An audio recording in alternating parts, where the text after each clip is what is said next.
જય શ્રી કૃષ્ણ બાળકો, કેમ છો બધા? મજામાં છો ને? હું પણ મજામાં છું. તો ચાલો આજે આપણે સરસ મજાની વાર્તા સાંભળીએ. વાર્તાનું નામ છે બોધપાઠ. એક સરસ મજાનું ગામડું હતું. આ ગામડામાં એક અમિતભાઈ રહેતા હતા. આ અમિતભાઈને એક સરસ મજાની દુકાન હતી અને આ દુકાનની અંદર એક મોટી કાંધી રાખેલી હતી અને આ કાંધી ઉપર સોની કબૂતરીએ પોતાનો માળો બનાવ્યો હતો. આ કાંધી ઉપર તો ઘણો સામાન પણ પડ્યો હતો.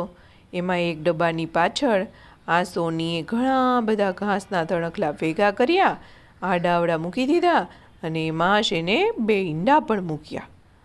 સોની અને મોના બંને કબૂતરો વારા ફરતી એને સેવતા હતા.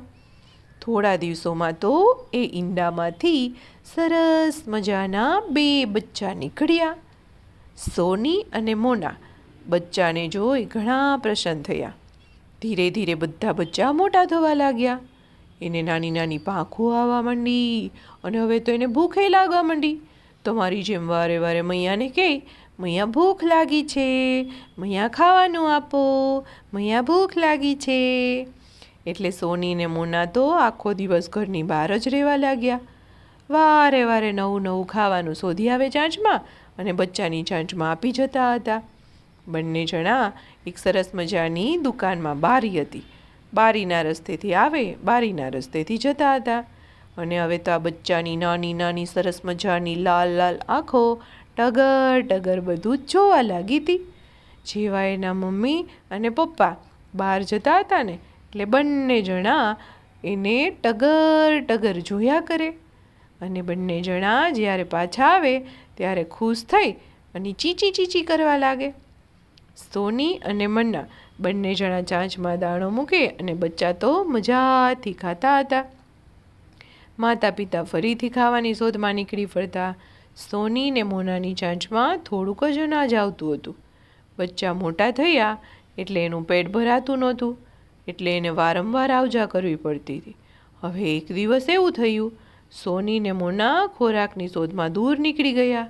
આ તરફ બંને બચ્ચાને એટલી ભૂખ લાગી, ખૂબ ભૂખ લાગી. મોટું બચ્ચું બોલ્યું, ચાલ ચાલ આપણે આજુબાજુમાં આપણું ખાવાનું શોધીએ. નાનું બચ્ચું કહેવા લાગ્યું, અરે ભાઈ, તને ખબર છે માએ નથી અને પિતાજી પણ નથી. બંનેને કહ્યા વગર આપણે કેવી રીતે જઈ શકીએ? અને આપણા બંનેની પાંખો પણ નાની નાની છે. અહીંથી ઉડવું કેવી રીતે? હજુ તો આપણા માતા પિતાએ કીધું છે કે અહીંથી ઉડીને તમારે અમને કહ્યા વગર ક્યાંય જવાનું નથી. પરંતુ મોટું બચ્ચું કહેવા લાગ્યું, અરે આપણી માતા તો ખોટી ગભરાય છે. તે હજુ આપણને નાના નાના સમજે છે. જો આ બારીમાંથી બહાર જો, કેટલું સરસ મજાનું વાતાવરણ છે. હું તો આકાશમાં ઉડવા માટે ખૂબ રાજી થયો છું. ચાલ આપણે બંને બહાર જઈએ. ત્યારે નાનું બચ્ચું કહે, પણ માં આપણને ખબર પડશે તો ખૂબ ખીજાશે. એમ કહેશે કે તમને કોણે કહ્યું હતું અને આપણે તેનું માન્યું પણ નહીં. તો હું તો માની આજ્ઞાનું પાલન કરીશ. જ્યાં સુધી તે આવે નહીં ને ત્યાં સુધી હું તો અહીંથી ઉડીને ક્યાંય નહીં જાઉં. એ તો ક્યાંય ન ગયું, એકલું એકલું રહ્યું.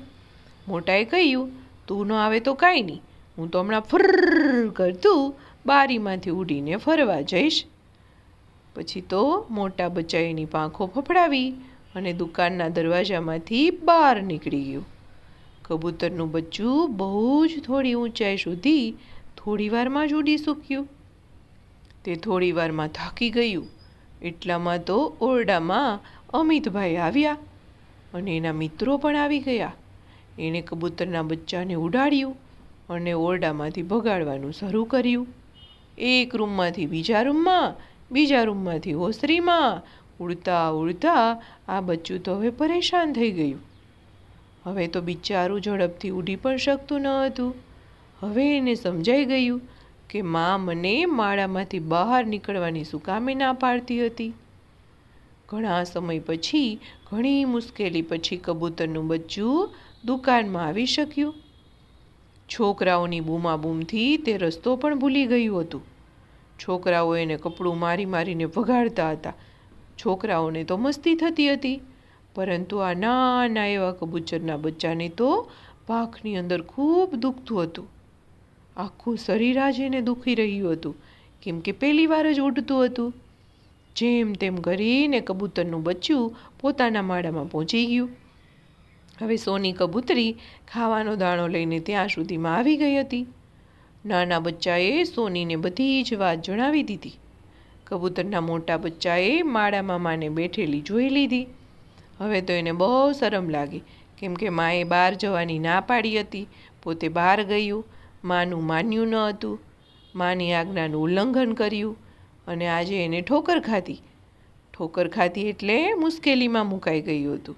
એટલે એને સમજાઈ ગયું કે મા તો અમારા ભલા માટે કહેતી હતી. ઘણા કામ એવા ન કરવા માટે શા માટે મૈયા નથી કહેતી? કેમ કે હું મુશ્કેલીમાં મુકાઈ જાઉં એટલા માટે. આજે હું ઘણી મુશ્કેલીથી મારો જીવ બચાવી આ માળામાં આવ્યો છું. પછી તો સોની કબૂતરીએ પોતાની ચાંચમાંનો દાણો મોટા બચ્ચાના મોંના અંદર મૂકી દીધો અને કહ્યું, બેટા, જે પોતાના માતા પિતાનું કહ્યું નથી માનતા ને તે હંમેશા મુશ્કેલી ભોગવે છે. તમારી શક્તિ ખૂબ ઓછી છે. તમે હજુ નાના છો અને તમારો અનુભવ પણ હજુ ઓછો છે. એટલે મોટાની વાત માનીને કામ કરવું જોઈએ. મોટા બચ્ચાને માની વાત આજે સમજાઈ રહી હતી.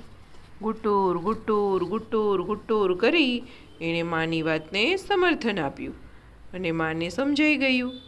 પછી તો કબૂતરીએ કેટલાય દિવસ સુધી મોટા બચ્ચાને શરીર ઉપર માલિશ કરી ત્યારે એને સારું થયું.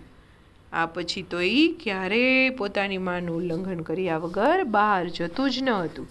હવે તો બંને ભાઈઓ સાથે હળીમળીને રહેતા હતા અને જ્યારે બહાર જવું હોય ત્યારે માતા પિતાની આજ્ઞા લઈ અને પછી જ બહાર જતા હતા.